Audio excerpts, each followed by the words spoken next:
Olá, tudo bem? O programa Indústria e Comércio desta semana vai falar sobre tratamentos para emagrecer, mas em tratamentos para emagrecer com saúde. Você que tem dúvidas a respeito de como emagrecer, como procurar um profissional, seus problemas foram sanados a partir de agora. A doutora Daniele Basaglia nos deu uma aula sobre emagrecimento com saúde. Confere comigo a reportagem. Doutora Daniela, é um grande prazer, uma honra para nós falar sobre um assunto muito importante que todos os paranaenses estão assim apavorados, né? Querendo saber como emagrecer com saúde. Olá, Brandão, eu que agradeço a oportunidade, então, de você estar aqui comigo, porque realmente essa é uma dúvida que atualmente está aí em pauta e está sendo um grande assunto comentado em toda internet, né, rede social, alguns programas de TV também. Então, para mim é um prazer. Obrigada. Acho que o principal para emagrecer com saúde, ponto primário, é procurar um profissional capacitado e com uma formação adequada para fazer isso com qualidade e dar segurança ao paciente, né? Acho que hoje em dia está difundindo aí muita opção de tratamento, algo que a gente não tinha antes, e isso, consequentemente, gera muitas dúvidas, né?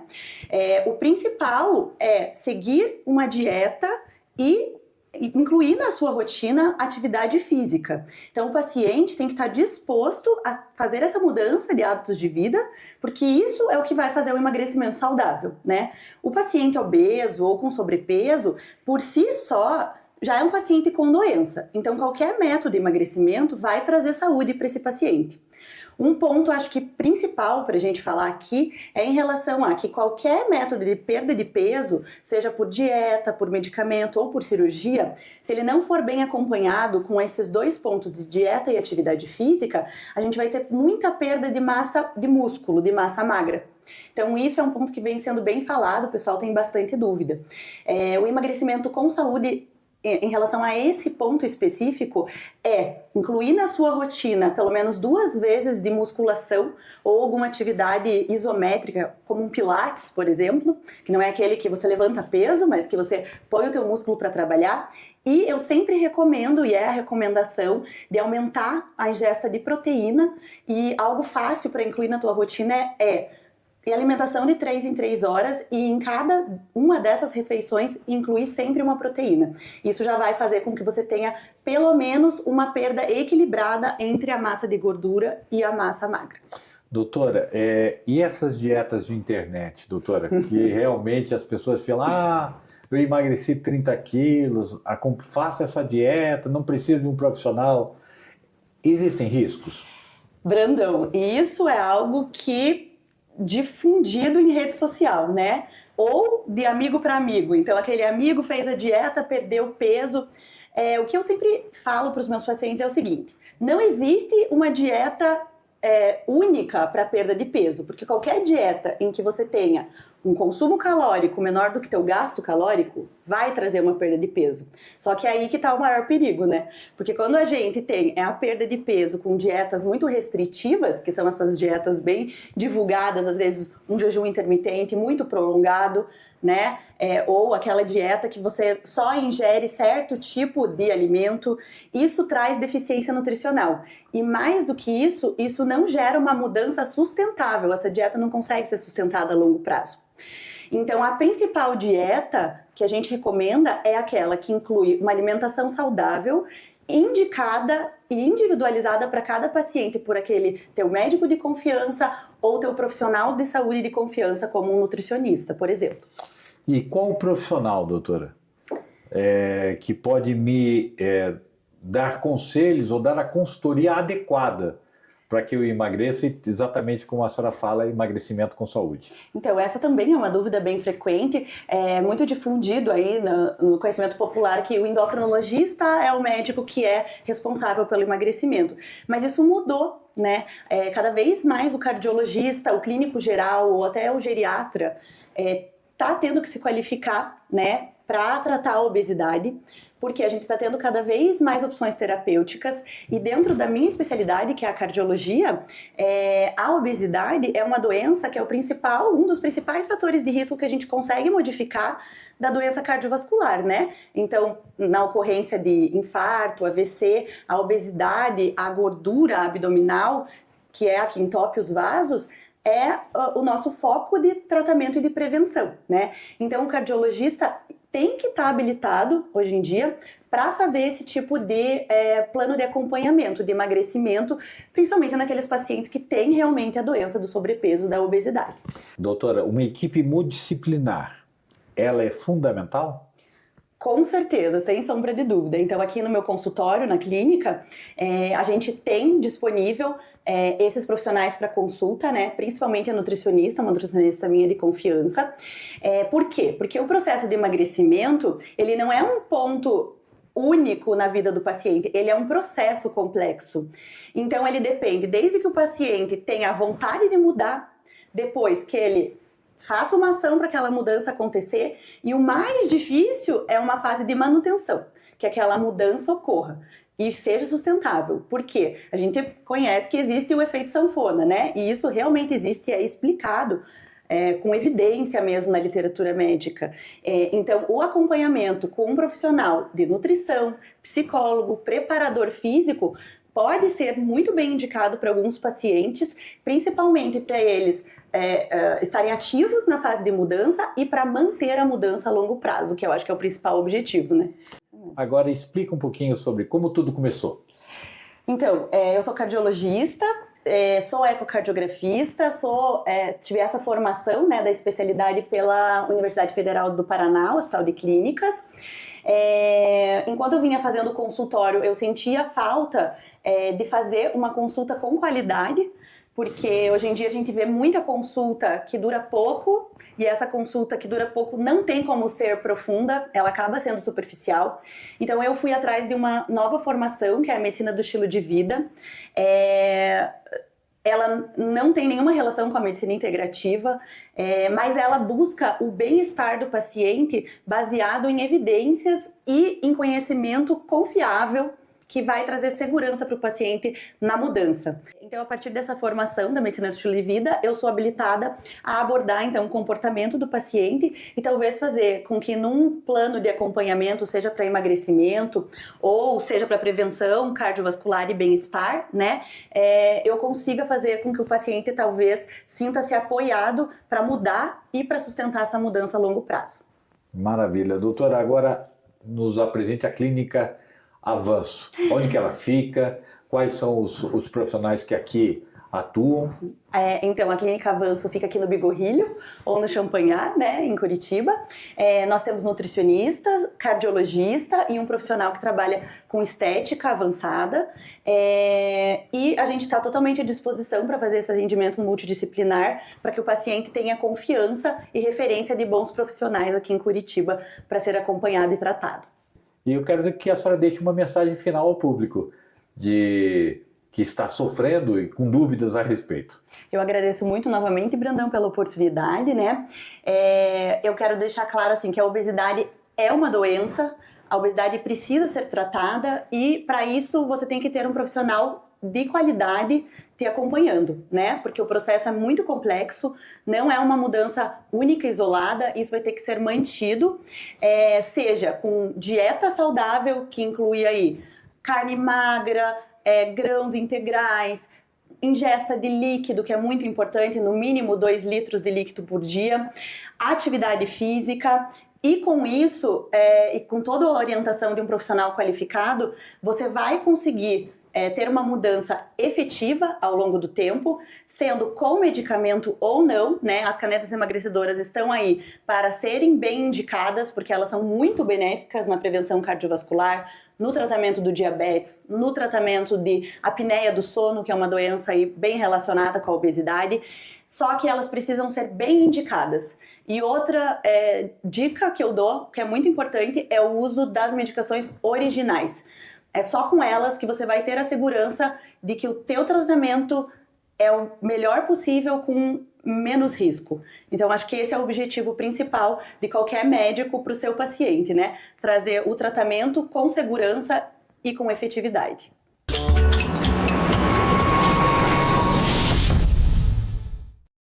Olá, tudo bem? Então, você sabe o que é uma holding familiar? Você sabe o que isso pode implicar na sua empresa, na sua família ou no seu inventário? Se não sabe, viemos atrás de quem sabe e sabe muito, a Minisk Contabilidade. A Magali Minisk nos deu uma aula sobre reforma tributária, holding familiar. Confere comigo. Muito prazer, é uma honra estar aqui falando sobre o assunto que o povo quer muito saber, né? A classe empresarial e industrial do Paraná.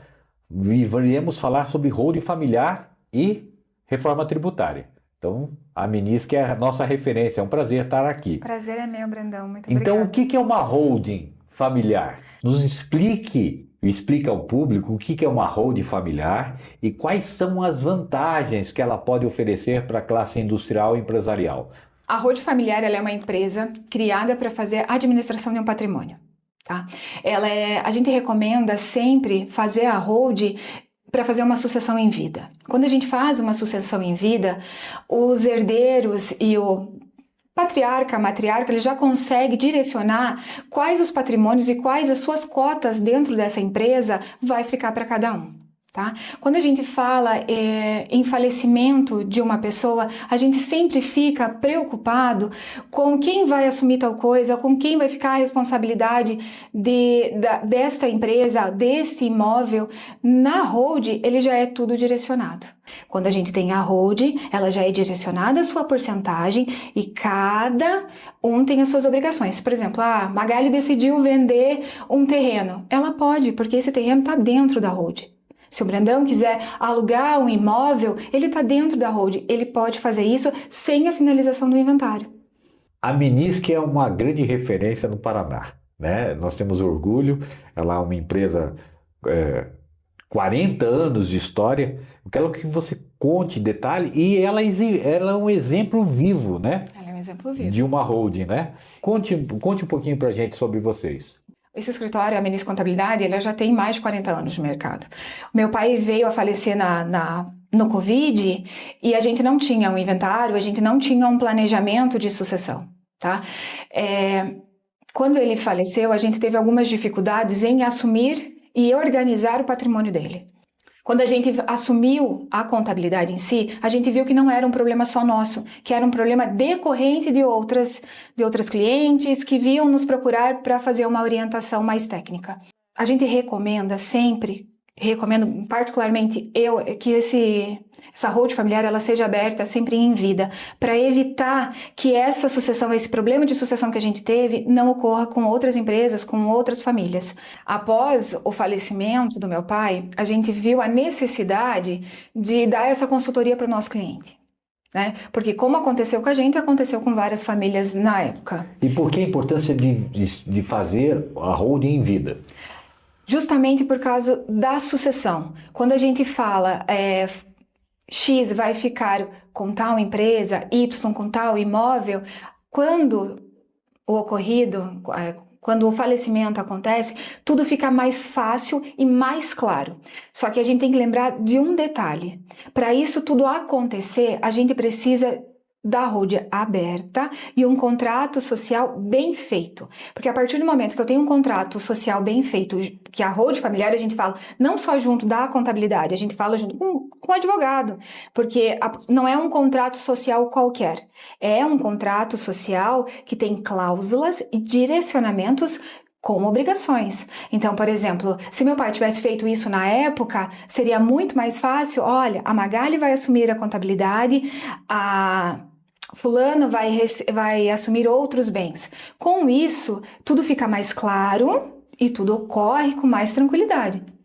Então, quais são as reais vantagens, né? E por que é tão importante fazer uma holding familiar? Quando a gente fala em holding familiar, a gente quer dizer que tudo vai estar dentro de uma única empresa. Tudo vinculado a uma única empresa. A partir do momento que você pega todo o seu patrimônio e você coloca dentro dessa empresa, os impostos já vão ser pagos ali.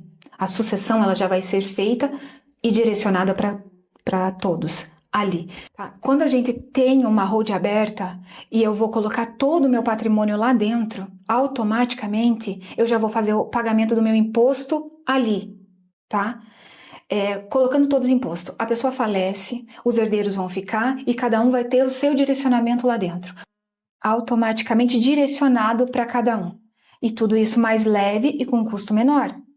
Então, é muito mais rápido do que você passar todo o processo doloroso já pela perca do ente querido, né?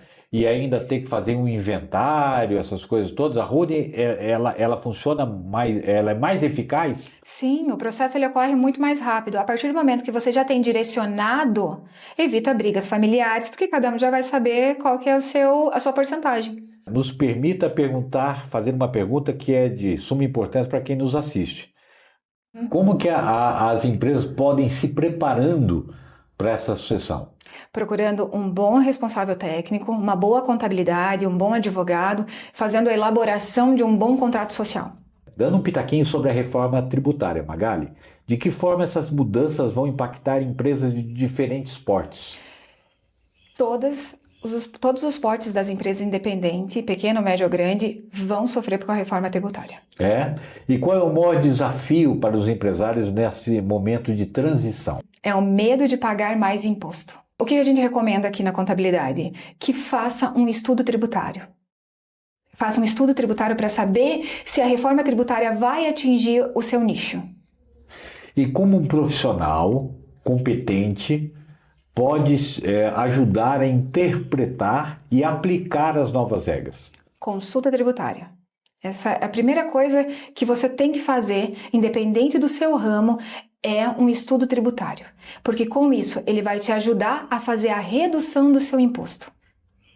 Que riscos uma empresa corre se não se preparar com antecedência para a reforma? Ela vai pagar mais imposto. Se não aplicar a reforma tributária ao seu favor, ela vai sofrer o aumento de imposto. Um bom planejamento tributário, juntamente com essa nova reforma tributária, torna a empresa mais competitiva? Sem dúvida. Apesar das preocupações, todas as mudanças também geram oportunidades. Lembrando, um bom estudo tributário faz a redução de impostos.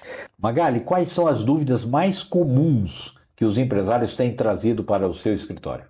Vou pagar mais imposto? A mudança tributária vai fazer a minha empresa fechar?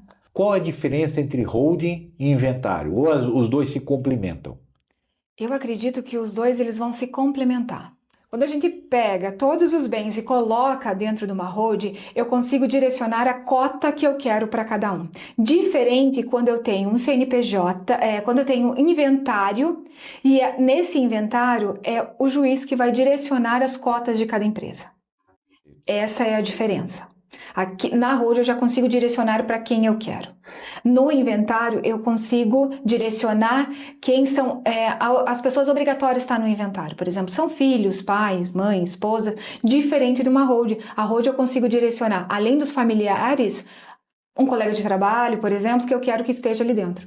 Magali, o tempo que se gasta burocraticamente entre fazer de uma forma tradicional ou de uma forma como a holding familiar? A gente tem que levar em consideração que na holding, quando ela já está direcionada para as suas cotas, você já pode trabalhar com a empresa, nada vai te impedir. O inventário ele pode durar até 5 anos para sair. Quais são os outros nichos de mercado e por que vocês são uma grande referência? Já descobri que não é só no Paraná, é no Brasil inteiro que vocês atendem. Sim, hoje como a gente já tem 40 anos de experiência, a gente tem clientes espalhados pelo Brasil todo, tá? Aqui a gente tem setores focados como tributário, a gente tem advogados que trabalham internamente no setor tributário que vai fazer todas as consultas, não só para a holding, mas principalmente para essa reforma tributária que está vindo. Então esse é um dos nossos pontos chaves. Temos profissionais especializados em pequenas, grandes e médias empresas, holding familiar e holding empresarial, que é um grande nicho que está vindo aí também. Primeiro eu quero agradecer, Magali, foi uma honra estar aqui, aprender um pouquinho sobre holding familiar e aprender um pouquinho sobre reforma tributária. E quero que você deixe um recado para quem está nos assistindo, assistiu, gostou, mas quer saber mais. Então, é contigo. Brandão, obrigada, agradeço muito a oportunidade. Espero que tenha sanado várias dúvidas. Para você que tem ainda dificuldades em entender como é uma road familiar, aqui embaixo tá as minhas redes sociais, o meu WhatsApp, fico à disposição para atender. Lembrando que eu atendo o Brasil todo e o meu escritório fica localizado em Curitiba, no bairro Novo Mundo.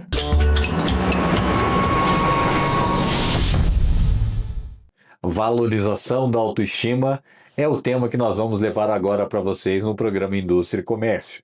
Viemos atrás do melhor, ou melhor, de uma referência em cirurgia plástica no Brasil, que fica aqui em Curitiba, Dr. Igor Losso. Ele nos deu uma aula sobre cirurgia plástica, credibilidade em cirurgia plástica e estética, e você vai adorar a reportagem. Confere comigo. Doutor, primeiramente quero lhe agradecer muito à Rede TV, em nome da Rede TV, e em ter aceito o convite. É uma honra para a gente, um presente para os telespectadores, estarmos falando um pouquinho sobre cirurgia plástica, credibilidade nos procedimentos de cirurgia plástica.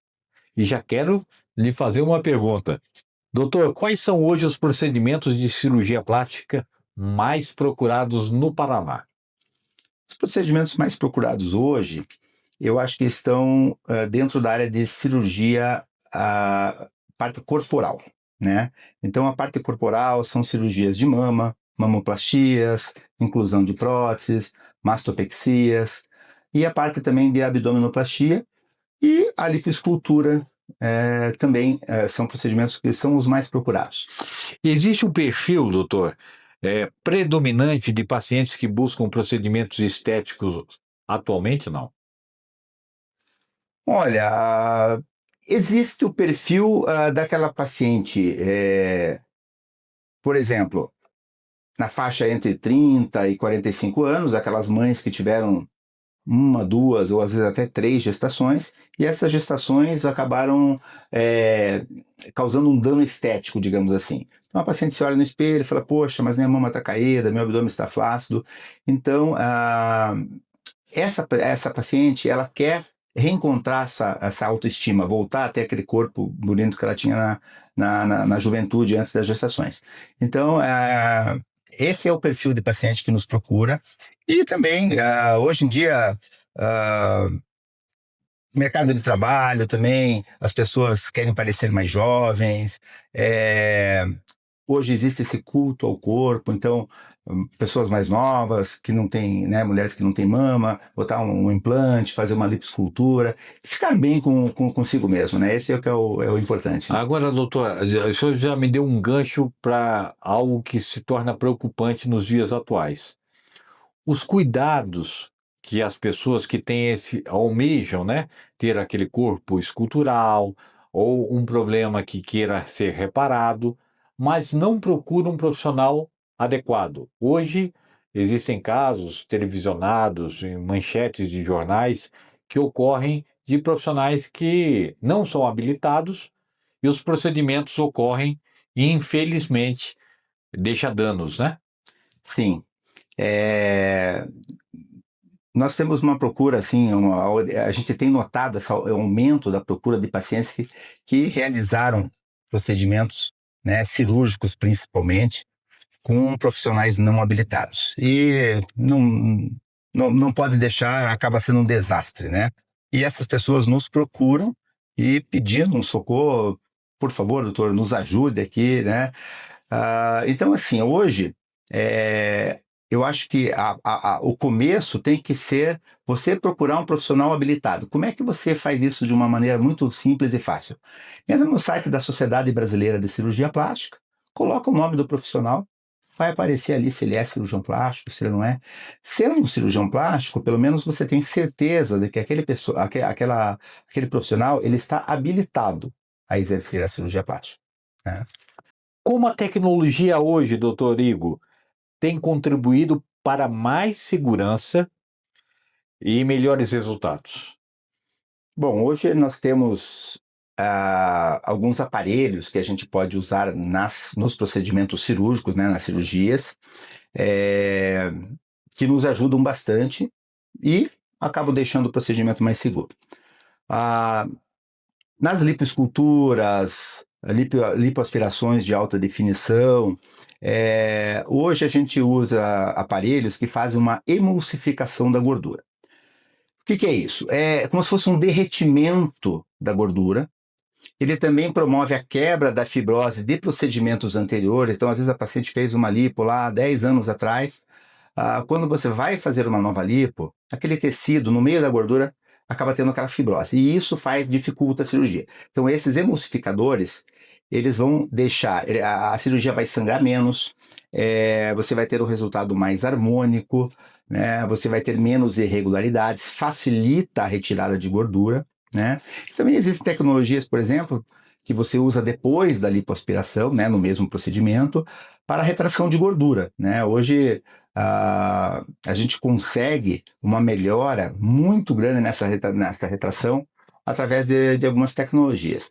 E também, falando tecnologia de uma maneira geral, né? Hoje em dia também a gente tem colas cirúrgicas, fios evoluíram muito nesses últimos anos. Tudo isso vem para contribuir exatamente com esse sucesso que a cirurgia plástica tem feito hoje. E eu quero que o senhor agora fale um pouquinho só sobre o seu currículo. Eu sou membro da SBPC, né, que é a nossa sociedade. Também sou membro da Sociedade Norte-Americana de Cirurgia Plástica e da Sociedade Internacional de Cirurgia Estética, né? Também sou professor, praticamente vai fazer 15 anos agora, sou professor da residência de cirurgia plástica lá em Niterói, no Rio de Janeiro, no serviço do professor Ronaldo Pontes, né? Ele foi meu professor e depois me convidaram para fazer parte lá de dar aulas para a residência, e eu gosto muito dessa parte acadêmica de ensinar novos cirurgiões plásticos, né? Que bom, doutor. Eu quero agora que o senhor deixe um recado para a população, que é valorizar a autoestima, mas sem perder a sua essência e a qualidade de vida.